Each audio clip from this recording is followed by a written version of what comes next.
பெரிய மனுஷனையா நீ? புழு பூச்சி கூட கேவலமானவன். உனக்கெல்லாம் நல்லா சாவே வராது.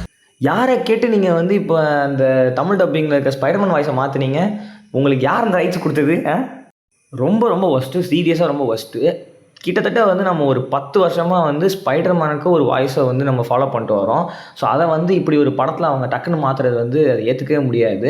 நல்லா நீங்கள் அக்யூரேட்டாக தெரிஞ்சால் அவங்களுக்கு கேட்டால் தெரியும். ஸ்பைடர்மேனுக்கு இருக்கிற வாய்ஸும் நெட்டுக்கு இருக்கிற வாய்ஸும் ஒரே வாய்ஸாக இருக்குது. நான் தமிழ் ட்ரெய்லர் பார்க்கும்போது ஸோ நெட்டு தான் வந்து இதெல்லாம் பேசிகிட்டு இருக்காரு அப்படின்னு நினச்சிட்டு இருந்தேன். ஸோ வந்து கடைசியாக அந்த இது ஸ்பைடர்மேன் வாய்ஸ் அப்படின்ட்டு.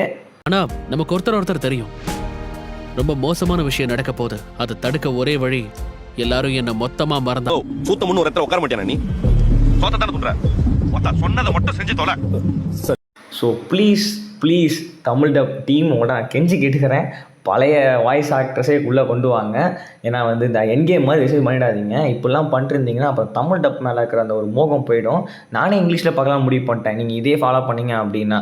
ஸோ வந்து தமிழ் டப்பில் வந்து ஆடியன்ஸ் வரணுன்னா நீங்கள் வந்து ஆடியன்ஸ் கேட்குறத பண்ணி தான் ஆகணும். ஸோ கரெக்டாக நடந்துக்கங்க, அதுதான் சொல்லுவேன்.